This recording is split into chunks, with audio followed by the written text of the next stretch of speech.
प्रिय बच्चों, good morning. हमने सामाजिक विज्ञान अध्ययन की एक श्रृंखला शुरू की है, जिसके अंतर्गत आज हम सामाजिक विज्ञान कक्षा 8 की पुस्तक सामाजिक एवं राजनीतिक जीवन का प्रथम पाठ भारतीय संविधान के बारे में अध्ययन करेंगे।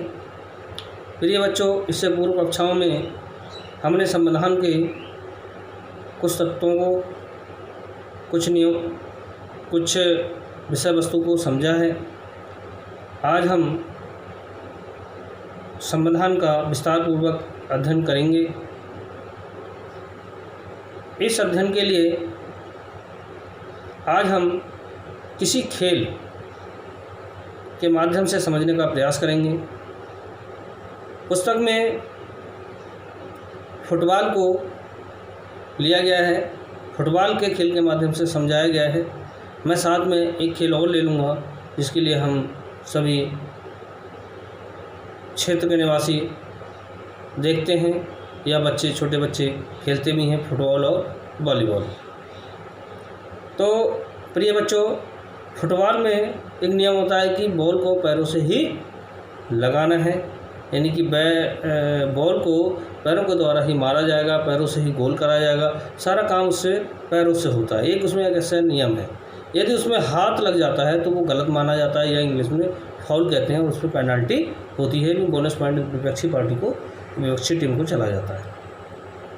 ऐसे आपने देखा हम क्रिकेट में गेंद फेंकने के नियम होते हैं।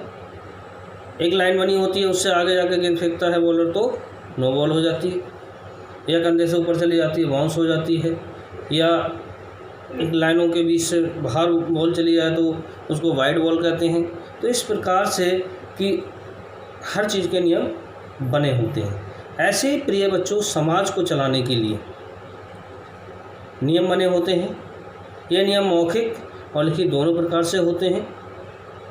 किसी देश को चलाने के लिए नियम बने होते हैं। इससे पूर्व की कक्षाओं में हमने शासन व्यवस्थाओं के बारे में पढ़ा है कि कितने प्रकार की शासन व्यवस्थाएं होती हैं। राजशाही शासन व्यवस्था, तानाशाही शासन व्यवस्था, लोकतांत्रिक शासन व्यवस्था। आज मुख्यतः हम लोकतांत्रिक शासन व्यवस्था के बारे में ही पढ़ेंगे। प्रिय बच्चों, इसी प्रकार किसी देश की शासन व्यवस्था चलाने के लिए नियमों की ज़रूरत होती है, और उन नियमों को लिखित रूप में एक दस्तावेज में लिख दिया जाता है, एक किताब बना ली जाती है।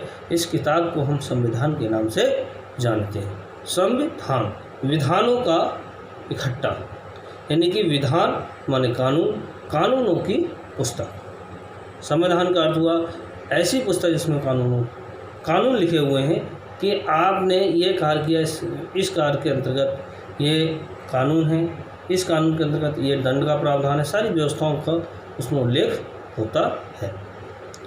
प्रिय बच्चों, जिन देशों के पास संविधान है, जरूरी नहीं है कि वो लोकतांत्रिक देश भी हों। इसके समझने के लिए आज हम अपने पड़ोसी देश नेपाल की घटनाओं का उदाहरण लेते हैं। नेपाल में 1990 में वहाँ के राजा ने एक संविधान का निर्माण करवाया, और उस संविधान में लोगों को अधिकार दिए गए, परंतु अंतिम सुप्रीम पावर राजा के हाथों में ही रही, यानी राजा ही उसका सुप्रीम बना रहा। सन 2002 में वहाँ के राजा ज्ञानेंद्र ने सत्ता को अपने हाथों में ले लिया, ये बहाना बनाते हुए कि देश में माओवादियों का आतंक बढ़ता जा रहा है, और सेना की मदद से उसने सत्ता अपने कब्जे में ले ली। 2005 में राजा ने पूरी तरह से नागरिकों के अधिकारों को अपने हाथों में ले लिया। संघर्ष होते रहे। 2006 में माओवादियों एवं विभिन्न राजनीतिक दलों के बीच एक 12 सूत्री समझौते पर हस्ताक्षर हुए। थोड़ा सा मैं बता दूं, 12 सूत्री समझौता क्या होता है, यानी कि कुछ उनकी जो 12 शर्तें हैं, 1 2 3 4 5 6 7 8 9 10 11 12 शर्तें थीं। मतलब कुछ मायावादियों की शर्तें थीं, कुछ वहाँ की राजनीतिक पार्टियों की शर्तें ही, उसमें आपसी समझौते हुए और उसके बाद पुनः संघर्ष चलता रहा। अंततः राजा को हार माननी पड़ी और नेपाल में लोकतंत्र की स्थापना हुई। नेपाल ने पुनः संविधान को बनाया। अब समझने की बात यह है कि जब नेपाल में 1990 में संविधान बन गया था तो दोबारा 2015 में संविधान बनाने की क्यों आवश्यकता पड़ी। प्रिय बच्चों, हमने अभी कहा कि फुटबॉल में केवल पैर से गेंद लगती है, अगर हाथ लगेगा फाउल माना जाएगा। ऐसे ही खेल जब बदलता है, मान लीजिए क्रिकेट है तो उसमें नियम भी बदल जाते हैं, या वॉलीबॉल खेलने नियम भी बदल जाते हैं, बास्केटबॉल खेलने उसमें नियम भी बदल जाते हैं। प्रिय छात्र छात्राओं, अब शासन व्यवस्था नेपाल में राजतंत्र से लोकतंत्र हो चुकी थी, इसलिए वहाँ नए संविधान की आवश्यकता पड़ी। द्वितीय बात यह है कि कोई भी संविधान, जो संविधान है वहाँ की राजनीतिक व्यवस्था को कायम करता है कि राजनीतिक सत्ता वागडोर किसके पास रहेगी। लोकतंत्र में हम अपना नेता खुद चुनते हैं। लोकतंत्र में हम अपना नेता खुद चुनते हैं और चुने हुए नेता ही देश के विकास हेतु योजनाएं तैयार करते हैं, कानून निर्माण करते हैं। लेकिन लोकतंत्र में हमारे चुने हुए नेता निरंकुश ना हो जाएं, इसीलिए भी हमें संविधान की आवश्यकता पड़ती है। आइए हम एक उदाहरण के माध्यम से समझते हैं। सुरेश कक्षा में मॉनिटर है, वह दबंग किस्म का लड़का है। कक्षा की अध्यापिका को किसी कार्य से कक्षा को छोड़कर बाहर जाना पड़ता है। अध्यापिका मॉनिटर से कहती है कि कक्षा में शांति व्यवस्था बनाए रखना और बच्चे अध्ययन करते रहें, स्वाध्याय करते रहें। मैडम चली जाती हैं। उसके बाद जब मैडम आती हैं तो जो मॉनिटर है वो बच्चे को, दूसरे बच्चे की शिकायत करता है कि यह बच्चे ने हल्ला कर रहा था और मेरी बात को भी नहीं मान रहा था। तो ऐसी संभावना होती है कि वहाँ मैडम भी उस बच्चे को डांटती है। इससे क्या होता है, सत्ता का दुरुपयोग हो गया। उसको प्रतिनिधि के रूप में कक्षा का मॉनिटर बनाया गया था। बनाया इसलिए गया था ताकि वो कक्षा में अच्छे से कक्षा सुचारू, अध्यापक ना होने पर भी कक्षा सुचारू रूप से चलती रहे, इनके बच्चे स्वाध्याय करते रहें, बच्चों की कठिनाइयों को दूर करता रहे। लेकिन यहाँ क्या हुआ, उसने अपने पद का दुरुपयोग कर दिया, यानी जो बच्चा नहीं हल्ला कर रहा था उसके लिए उसने प्रताड़ित करवा दिया। ठीक ऐसे ही जो हमारे चुने हुए प्रतिनिधि हैं उन पर अंकुश लगाने के लिए संविधान की आवश्यकता होती है, इसी ताकि वो जो हमारा संविधान है, हमारे नियम कायदे कानून हैं, उनसे बाहर ना निकल पाए, उनसे बाहर जाके कोई अपना तानाशाही ना दिखा सके। प्रिय बच्चों, हम पिछली कक्षा में हमने एक व्यक्ति ओम प्रकाश वाल्मीकि की कहानी, उनके संघर्षों की कहानी को पढ़ा था। उनके साथ किस तरह के भेदभाव हो रहे थे उसको पढ़ा था। हमारे भारतीय संविधान में एक महत्वपूर्ण अधिकार दिया गया है जिसको मूल अधिकार भी कहते हैं, समानता का अधिकार। यानी कोई भी व्यक्ति के विरुद्ध या कोई भी व्यक्ति के द्वारा किसी व्यक्ति के लिए जाति, पात, क्षेत्र, लिंग आदि के आधार पर भेदभाव नहीं कर सकता। अगर ऐसा करता है तो उसके खिलाफ कानूनी कार्रवाई की जा सकती है। प्रिय छात्र छात्राओं, अब हम समझते हैं कि बहुल संख्यक लोग और अल्पसंख्यक लोग, लोकतांत्रिक देश में सभी के लिए समान अधिकार प्राप्त होते हैं।